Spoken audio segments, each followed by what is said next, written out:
दोस्तों मैं सोचती थी ना कि ये ट्रम्प के एडवाइजर कौन है, किस प्रकार से। फिलहाल तो आप इस दूसरे बुड्ढे की शक्ल देखिए, ट्रम्प के जस्ट बगल वाला, ये है हॉवर्ड लुत्निक, ट्रम्प का कॉमर्स एडवाइजर, ठीक, कॉमर्स सेक्रेटरी।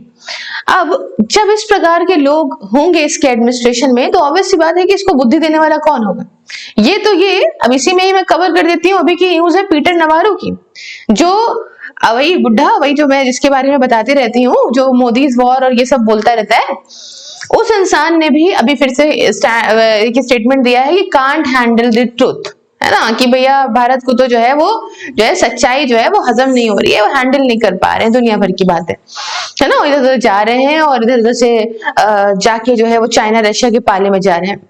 आपको मालूम है कल ही अभी तो एक और न्यूज आ गई है बहुत अच्छी, ट्रम्प का टैको हो जाएगा, हो रहा है, याद करने लग गए हैं मोदी के साथ बिताए हुए प्यारे पल। इसके बारे में मैं अलग लेक्चर लेकर आऊंगी। फिलहाल आप ये देखिए कि ट्रम्प जिस प्रकार से अब बहुत सरकास्टिक वे में अपने ट्विट सोशल के माध्यम से जो अपना जो है दुख व्यक्त कर रहे थे, लेकिन एक सरकास्टिक तरीके से कि हाँ ठीक है, हमने इंडिया को खो दिया है, जाने दो, सबको साथ में जाने दो, चाइना को भी खो दिया है। और इंडिया और रशिया को एक साथ ये जो बोलते हैं, ये साफ नजर आता है कि ये रशिया से इनका प्रेम बहुत अत्यधिक है। ये चाहे दिखाएं चाहे ना दिखाएं, इनको लात पड़ रही है पुतिन की तरफ से, अदरवाइज इनका प्रेम रशिया के प्रति बहुत है। और कोई बड़ी बात नहीं है जो लोग कहते हैं ना कि ट्रम्प जो है वो एक तरीके से रशिया के जो है वो जासूस हैं, तो वाकई जासूस ही लगते हैं। ऐसी पूरे विश्व के अंदर ऐसी जो है चीजें बना देना, है ना, कि भाई ऐसा पजल तुमने सेट किया कि जिससे भारत वाकई और रशिया के करीब चला गया। तो इससे तुम क्या दर्शाना चाहते हो? ये तो दर्शाना चाहते हो कि तुम यूएस की पूरी पॉलिसीज की बैंड बजा रहे हो। बहरहाल अभी क्या हुआ है, अभी ये हुआ है, यही हॉवर्ड जो है, ये पता नहीं कहां से बेवकूफ आदमी, इसकी तो डिग्री छीन लेनी चाहिए। मतलब ये कहता है, इतने खराब शब्दों का उपयोग करता है एक इंटरव्यू के दौरान, ये जब इससे बातें चीजें पूछी जाती हैं, तो कहता है कि भारत 2 महीने में माफी मांगेगा। मतलब सीधा कहता है कि India will realise this mistake and come to US and say sorry. And इसके अलावा ये कहता है कि फिर ट्रम्प डिसाइड करेगा कि ये मोदी के साथ क्या करना चाहता है। भाई किसी देश के प्रधानमंत्री की बात कर रहे हो तुम, और प्रधानमंत्री की तो कर ही रहे हो। ये समझो कि पूरे विश्व में सबसे ज्यादा आबादी वाला देश है, जो कि तुम्हारे यहाँ अगर तुम्हारे 2 कौड़ी के लोगों की नौकरी छीन सकता है, तुम सोचो यूएस खाली डंका डगने वाली बात है ना। वो तो कहो हमारे ऊपर तुम लोगों ने 200 साल ऐसा राज करा ना, तुम्हारी और तुम्हारे आसपास पड़ोसी वालों ने, कि चीजें अब धीमे धीमे सेटल हो रही हैं। तुम लुटेरो, तुम लोगों की इतनी हिम्मत कि तुम बता रहे हो कि 2 महीने में जो है वो माफी मांगेगा भारत, और उसके अलावा मोदी आएंगे। और मोदी भी नहीं, मतलब एक प्रधानमंत्री को प्रधानमंत्री की तरह रिफ्रेश, अभी हम जैसे कहें बुड्ढा ट्रम्प पागल 2 कौड़ी का, तब तुमको क्या लगेगा भाई? हाँ, और ये तो हम एक छोटा यूट्यूबर बोल रहा है, और अगर कहीं गलती से इसको मिनिस्टर लेवल पे बोलने चले जाए, है ना, ये 2 लाख ट्रम्प पागल है, तब क्या होगा? तो तुम्हारे यहाँ के इतने बड़े बड़े बूढ़े और सारे के सारे सनकहे बूढ़े तुमने अपने एडमिनिस्ट्रेशन में रख के रखे हैं, जो तुम्हें समझाने के लिए ही यहाँ पे जो है वो कारगर नहीं है।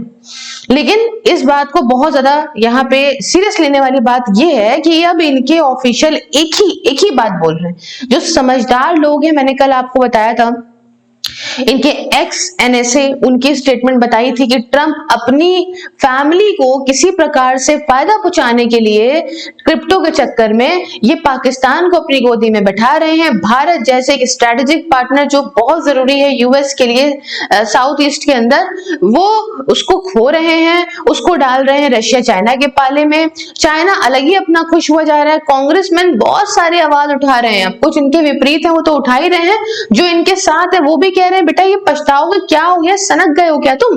अब समझ में आता है कि इनके साथ जी हुजूरी करने वाले, वाह करने वाले बहुत लोग हैं, just like this kind of people, जो मार ही सही कह रहे हैं ट्रम्प, आप जो कह रहे हैं वो सही है। ऐसे ही मैं पीटर नवारो को देखती हूँ तो उसको भी शक्ल देख के मुझे यही नजर आता है कि वो भी कुछ भी बकता है, जो उसका मन आता है वो रोज सुबह समझता है। उसको कोई पूछ नहीं रहा था इतने सालों से, अचानक से क्या हुआ कि ट्रंप आया, ट्रंप ने जो है वो ऐसी स्टेटमेंट दी, भारत को लेके उसको कवरेज मिलने लगा, तो वो भी रोज सुबह उठ के सोच रहा है अपने जीवन के आखिरी समय में किस प्रकार से फुटेज ले लेता हूं मैं पूरे वर्ल्ड मीडिया की। तो सेम तरीके से बात चल रही है। बहरहाल ये एक ऐसी चीज है ना जो आज तक किसी ने, भारत क्या छोटे मोटे देश की मैं भी नहीं, ऐसे याद रखने लायक कोई देश नहीं होगा, किसी एक समृद्ध देश ने आज तक इस प्रकार से भारत के लिए शब्दों का प्रयोग नहीं करा होगा कि अभी देखो वो पछताएगा कि भैया तुम, या तो तुम लोगों को अपनी, ये नहीं कहते कि जैसे गलती कर दी, किसी ने आया किसी ने मार दिया किसी को, उसके बाद अरे अब मैंने तो गलती नहीं करी थी, उस चीज को छुपाने के लिए कोई इंसान जब किसी प्रकार से अपने आप को जस्टिफाई करता है, सेम सेम सेम यहाँ पे भी देखने को मिल रहा है कि ये लोग भी अपने आप को पूरी तरह से जस्टिफाई करने का प्रयास कर रहे हैं कि हम किसी प्रकार से मीडिया के अंदर अपने आप को ये दिखा दें कि हमारी गलती किसी प्रकार से नहीं थी और जो है वो हम अभी भी जो कर रहे हैं सही कर रहे हैं। तो इन्हीं लोगों के सारा जो पीछे लोग हैं उसी की ही कान जाता है ट्रंप में, और ट्रंप की खुद की बुद्धि भी उसमें लगती है बेवकूफों वाली, और ये रिजल्ट निकल के आ रहा है ना। तो ये एक इंपॉर्टेंट क्लेम था है। बहरहाल इसका एक टैको आ गया है तो मैं इसको बहुत ज्यादा नहीं कवर करूंगी, और बाकी आप ज्वाइन करना चाहते हैं मेरे बैच को तो कर सकते हैं। मात्र 500 रुपए में आने वाले प्रीलिम्स के लिए 2000 MCQs लाइव मैं आपको जूम कॉल पे पढ़ाऊंगी। इसके रिगार्डिंग मुझसे व्हाट्सएप और टेलीग्राम पे बात करने के साथ 99 रुपीज में आप ज्वाइन कर सकते हैं मेरी वर्चुअल लाइब्रेरी को, जिसमें आप घर बैठे जाड़ा गर्मी हो या बरसात किसी भी एग्जाम की तैयारी कर सकते हैं। सेम नंबर व्हाट्सएप का और टेलीग्राम का आप बात कर सकते हैं। सभी सोशल मीडिया के link including WhatsApp description box में, हर जगह मुझे फॉलो करिए और ज्वाइन बटन को प्रेस करके आप मेरी मेंबरशिप को ज्वाइन करके मेरे काम में भी सपोर्ट कर सकते हैं। मिलती हूँ नेक्स्ट वीडियो में किसी नए और इंटरेस्टिंग टॉपिक के साथ। तब तक के लिए जय हिंद, जय भारत।